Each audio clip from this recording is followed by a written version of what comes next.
Well, hello and welcome to our front yard garden tour here in the South Carolina upstate. This is tour number 14 on May 10th, 2024. We just did our backyard garden tour, and you can see that elsewhere on YouTube. And now we're going to do the front yard. As usual, we start with our mailbox, and our Giacomini clematis continue to give us this wild color here. A lot of the flowers are done. We had a lot of rain this week, so you can see petals on the ground. In fact, we had a fairly catastrophic storm with some tornadoes in the area a couple nights ago. Didn't really do any damage here, but there was a lot of wind, so that finished up a lot of plants probably before their time. But this one is still doing well. Probably another couple of weeks of this before it is finished up, and then it'll just give us some sporadic flowers through the rest of the year. Now, something we've been looking at since the very beginning of the year are these pansies. They're starting to show their age. They don't like the heat, so they probably are going to finish up within the next week. But we do have still a lot of buds. They're not done yet. We also have our little vinca over here. We're not real vinca heavy this year like we were last year. We put in just a few, but enough that they should give us some nice color as the summer progresses. And then a lot of spring flowers through here that are largely finished up. Tulips and daffodils, of course. Then we have phlox here that'll give us some color later in the summer. And an Asiatic lily over here. Doesn't have any buds on it yet, but it should before too long. Then we have irises that are finished. And then as we continue up towards the house, you will see we're kind of in a big transition period right now. A lot of things that have been blooming pretty heavily in the early part of the spring are finished now. This is a miniature or petite knockout rose. This is doing very well. It did great last year. Absolutely no maintenance. We haven't done any deadheading or anything else, and it just keeps putting out flowers. It's a really nice plant. I've been very happy with it so far. I would say if you're buying one of these, if you find one, they're not terribly common, but if you do find one, it's worth putting them in the full sun because they tend to do a little bit better there. We have a couple that are in the partial sun in the back, and even probably half shade, and they haven't done quite as well. Pansies still hanging in there. Probably another month for those. Our creeping phlox here, mostly done. This was our best year for phlox, and they give us a few straggler flowers, but by and large they're not certainly not at their peak point. That was about 6 weeks ago. We have one little oriental lily here doing well, about to bloom. And then as we come over in here, this is an area that really peaked back in March and April. We had a lot of tulips through here. Now some dianthus, those have already peaked. Just some scattered flowers. Still have our pansies and some marigolds over here that need to be deadheaded. A couple Asiatic lilies. We've put some other bulbs in this area, and we'll see what comes up. And some sedum there. Those are giving us, we had some of those in the backyard. They give us these little tiny, delicate little yellow flowers. It's more of a ground cover plant than anything. Here we have one of our better climbers. This thing has had some trouble this year, as much as anything, because the scaffold that it's on, the trellis, keeps falling over. We don't have it secured. It's just been more of a hassle than I thought it would be, and I need to just get out there and work on that so it doesn't keep falling over. But even though the plant, the rose has lost most of its leaves, it's still giving us some beautiful red blooms, and if it continues to do successfully like it did last year, we'll get these blooms throughout the summer. So we're kind of looking forward to that. And then coming back through here, we have our Russian sage, which will bloom later, closer to the summer. It's just kind of getting ready now. We have some phlox, we have some black-eyed Susans that have seeded themselves from, oddly enough, from the back. We didn't put any in up here. They've done all that on their own. And then clematis and climbing roses up on the trellis. These climbing roses have kind of been underwhelming. They haven't given us a ton of flowers. Now this particular branch over here has several flowers on it, and so you can kind of see what that is capable of. But you know, most of it's greenery. There's one singular yellow bloom here in the far back. That's about all we get out of that particular plant. It's not one of our more exciting ones, but they get so long that they're bigger than the trellis, so we've had trouble managing those over the past couple of years. Over here, our hydrangeas getting closer to blooming. They're really accelerating quickly.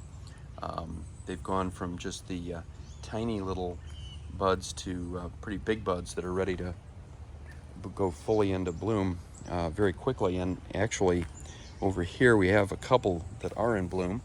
This beautiful blue one. We have another blue one over here. When they do come out, they last usually for a few weeks, which is nice. You know, as I say before, a lot of these summer flowers they'll bloom a lot longer than the spring ones. The spring ones come and go very quickly for whatever reason, but the others from the summer will last usually for several weeks, if not months. We have our orange tree up here. It's looking a little forlorn. I think it has a parasite that I need to do some work on. I think the Meyer lemon here has a fungus. I think the regular lemon does too. This is the second time it's run into either a parasite or a fungus, and it's lost a lot of its leaves. Really, to be honest, kind of a disappointment. If you're out at your local greenhouse or Home Depot or whatever, and you see orange and lemon trees, they sound really fun, and you think, oh great, I'll have oranges and lemons. They're a lot of work, and they have not really paid off. We have yet to have one fruit in 3 or 4 years. We did have some really nice smelling flowers, but that was about it. It did smell for a short time, kind of like an orange grove. But that didn't, or actually not even an orange grove and a lemon grove. The oranges never put out any flowers at all. Got some really nice snapdragons here at various stages of blooming. They've kind of peaked. These we put in 3 years ago in the spring, and they have come back just actually 2 years ago. It was spring of 22, and they've come back a little bit each year. Actually, a little tiny one that's come back, I just noticed now. But for the most part, out of the 12 plants that I put in, only about 4 or 5 have come back to any extent. So that's not unusual for snapdragons. They're sort of a cross between an annual and a perennial. They do come back, but they don't do all that well. Over here, this is a combination of viburnum, which are all done, and azaleas, which are also done for the spring. And so this is mostly a spring bed, but we do have a few things, a little hydrangea here that's getting ready to bloom before too long. Got some Siberian irises here that are doing reasonably well. They're about finished up. As of just a week or two ago, we had yellow, blue, and white Siberian irises. These plants here were still blooming. They're all done now. So as I say, it comes and goes very quickly, but we've got hostas that are taking their place. And then we have a butterfly bush over here. This really does need some work. It's gotten too big for its britches. It has a lot of growth down by the base. All this stuff up in here is really as much dead branches as leaves. And last year it was not overly impressive with the number of flowers. So we'll see what it does this year. It probably needs to just be cut back drastically and have it kind of grow again. This is our big wall of red knockout roses, fully in bloom as of 2 or 3 weeks ago. Now, kind of at their dormant phase. They'll come back. They'll give us sporadic flowers the rest of the year, but nothing like what we had in late April there. And if you look back at some of our earlier videos, you'll see what that looked like. It was very impressive. A couple little Siberian irises up in here still blooming. We had some bearded iris back in here as of just last week. They're done. This area needs to be weeded pretty heavily. It's got we've got this crepe myrtle tree, which will give us flowers later in the summer. But the problem with those trees is that they are also fairly invasive, and they're coming up all over the place. I didn't get out last year and chop them back, and you can see all this growth coming out, kind of trying to take over the bed. And when we moved into this house 6 years ago, this bed was kind of a lost cause because there was so much crepe myrtle everywhere, and roots and everything else, and I really had to work to get some of these other plants in here. But you can never lay low with those because they just require repeated work and maintenance to keep them under control. And unfortunately, we don't have a gardener, so we have to do it all ourselves. Sometimes it gets done, sometimes it doesn't. Now, I was talking about vinca earlier. We've got a few vinca that we put in here. They'll continue to grow and give us nice flowers through the year. We've got this plant, neither my wife nor I can remember the name of it. We put it in a few years ago. I always say it looks like rock candy. And it gives us these beautiful purple flowers for a few weeks in the spring. And then for whatever reason, the one area that's still giving us the bearded iris in bloom right here. This will probably be the last week for these, although there's even another bud over here. These just were late bloomers, and that's great because I'm glad we still have some of that color even as late as May 10th. More vinca, pansies, and big climbing rose here. This was covered with flowers as of just a couple of weeks ago. It's kind of gone into a dormant phase for the time being. We got a few more buds here, but this has gotten bigger and bigger. It needs a bigger trellis to grow on. It's kind of hanging off to the side. We got a lot of that in this bed. We have a real problem with that over here with these knockout roses. This has fallen over to the side for some reason, and it's kind of gotten in the way of some of the oriental lilies, which brings me to our first oriental lilies that are in bloom right now. These gorgeous yellow and red speckled flowers. This is the very first grouping of them that have bloomed in our yard, so we're very excited about that. More knockouts over here, pink and sort of a coral color. These are upright the way they should be. I don't know why this other one has fallen over. As I say, it's kind of crushing some of the oriental lilies that would rather be growing in this area. And we have those, including a little ladybug. Hi there. How you doing? We welcome bugs in our yard. Most bugs, not all bugs. There are some that are no good, but most of them are there just to help us pollinate and keep our flowers healthy. Over here, some Monarda.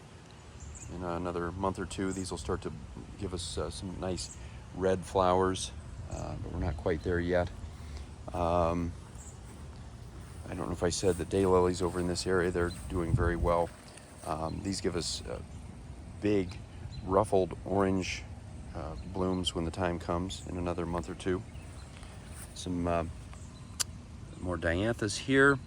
They're just about finished. They need to be deadheaded, but they're very labor intensive because they come out with, hundreds of flowers at a time, and trying to cut all that back, really for even a garden of this size, and this isn't that big, it would be almost a full-time job to deadhead and weed and everything else that needs to be done. And as we look around, I focus these videos on the flowers, the things that are doing well, but if you've got good soil, unfortunately, you're going to get good weeds as well.